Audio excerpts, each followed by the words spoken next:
ఉమ్మడి ఉభయ గోదావరి జిల్లాల గ్రాడ్యుయేట్ ఎమ్మెల్సీ ఎన్నికల ప్రక్రియ ప్రారంభమైంది. ఇవాళ్టి నుంచి 10వ తేదీ వరకు నామినేషన్ ప్రక్రియ కొనసాగనుంది. మరిన్ని వివరాలు మా ప్రతినిధి రాంబాబు అందిస్తారు. ఉమ్మడి ఉభయ గోదావరి జిల్లాల గ్రాడ్యుయేట్ ఎమ్మెల్సీ ఎన్నికల ప్రక్రియ ఈ రోజు నుంచి ప్రారంభమైంది. ఈ ఎన్నికల ప్రక్రియకు సంబంధించి కొద్దిసేపటి క్రితం ఏలూరు జిల్లా కలెక్టర్ వెట్రి సెల్వి నోటిఫికేషన్ జారీ చేశారు. ఈ రోజు నుంచి అయితే నామినేషన్ ప్రక్రియ ప్రారంభమవుతుంది. 10వ తేదీ వరకు నామినేషన్ స్వీకరిస్తారు. 11వ తేదీన అయితే స్క్రూటినీ జరుగుతుంది. 13వ తేదీ వరకు నామినేషన్లు అయితే విత్డ్రా చేసుకోవచ్చు. ఈ నెల 27వ తేదీన పోలింగ్ జరుగుతుంది. అదేవిధంగా మార్చి 3వ తేదీన కౌంటింగ్ జరుగుతుంది. ఈ కౌంటింగ్ని ఏలూరులోని సిఆర్డి ఇంజనీరింగ్ కాలేజీలో ఏర్పాటు చేస్తారు. మొత్తం మీద 320 లక్షల మంది గ్రాడ్యుయేట్లు తమ ఓటు హక్కును వినియోగించుకున్నారు.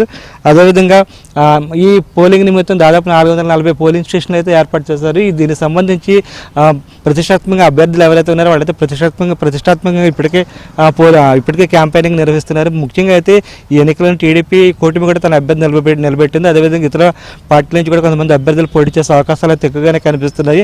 గత కొంతకాలం నుంచి గ్రాడ్యుయేట్ ఎమ్మెల్సీ ఎన్నికలకు సంబంధించి టీడీపీ కూటమి అయితే కసరత్తు చేస్తూనే ఉంది. ప్రధానంగా గ్రాడ్యుయేట్ ఎమ్మెల్సీ సంబంధించిన అభ్యర్థిని ఇదివరకు ప్రకటించింది. రాజశేఖర్ ఆ టీడీపీ కూటమి అభ్యర్థిగా బరిలో ఉన్నారు. ఆయన అయితే నామినేషన్ వేయడానికి ఇంకా కొంత సమయం పట్టే అవకాశం ఉంది. అయితే ఇప్పటికే ఆయన ప్రచారం అయితే చేపట్టారు. గ్రాడ్యుయేట్లు ఎవరైతే ఉన్నారో వాళ్ళందరినీ కలుసుకుని తమకు ఓటు వేయాలని చెప్పేసి ఆయన అభ్యర్థిస్తున్నారు. అదేవిధంగా ఇతర పార్టీల నుంచి అదేవిధంగా కొంతమంది స్వచ్ఛందంగా గ్రాడ్యుయేట్లు కూడా నామినేషన్ వేసే అవకాశం ఉంది. ఈ నామినేషన్ ప్రక్రియ ముగిసిన తర్వాత ఎంతమంది అభ్యర్థులు బరిలో ఉన్నారు అనేది మనకు స్పష్టంగా తేలే అవకాశం అయితే ఎక్కువగా కనిపిస్తుంది. మొత్తం మీద చూస్తున్నాము ఏలూరు కలెక్టరేట్ దగ్గర అయితే ఈ నామినేషన్కి సంబంధించిన నామినేషన్ కేంద్రాన్ని అయితే ఏర్పాటు చేశారు. గతంలో అయితే ఉమ్మడి ఉభయ గోదావరి జిల్లాలకు సంబంధించిన నామినేషన్లను అదేవిధంగా కౌంటింగ్ అయితే కాకినాడలోనే ఏర్పాటు చేసేవారు. కానీ తొలిసారిగా మాత్రం ఏలూరులో ఏర్పాటు చేస్తున్నారు. మొత్తం మీద ఈ ఉమ్మడి ఉభయ గోదావరి జిల్లాలోని మొత్తం 6 జిల్లాలు ఉన్నాయి.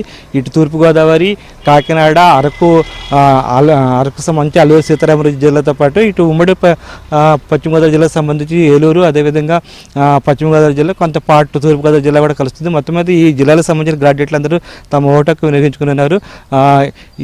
ఈ రోజు షష్ఠి కావడంతో కొంతమంది అయితే నామినేషన్ వేయడానికి కూడా వచ్చే అవకాశం ఉందని భావిస్తున్నారు. ఆ తర్వాత ఏకాదశి రోజున అయితే బాగా నామినేషన్ పూర్తి స్థాయిలో పడతాయని చెప్పేసి అంచనా వేస్తున్నారు. ఈ నామినేషన్ వేయడానికి అయితే ముహూర్తాలు కూడా నిర్ణయించుకున్నారు. మొత్తం మీద అయితే ఎన్నికల ప్రక్రియ అయితే ప్రారంభమైంది. ఈ ఎన్నికలు ఎట్టి పరిస్థితుల్లోనూ విజయం సాధించాలని చెప్పేసి టీడీపీ కూటమి అయితే భావిస్తుంది. దానికి తగ్గట్టుగా అన్ని రకాల ప్రణాళికలు అయితే ఏర్పరిచారు. అదేవిధంగా టీడీపీ కూటమి అభ్యర్థులు టీడీపీ కూటమి నాయకులు ఎవరైతే ఉన్నారో వాళ్ళతో ప్రత్యేకంగా సమావేశాలు అయితే ఏర్పాటు చేస్తున్నారు.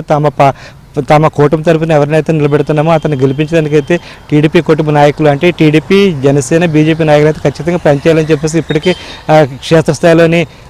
క్షేత్రస్థాయికి అయితే ఆదేశాలు అయితే వెళ్ళాయి. దాంతో నాయకులు, కార్యకర్తలు సైతం తమ కూటమి అభ్యర్థిని గెలిపించడానికి అయితే ప్రయత్నాలు అయితే చేపట్టారు. మొత్తం మీద అయితే ఎన్నికల ప్రక్రియ అయితే ఈ రోజు నుంచి ప్రారంభమైంది.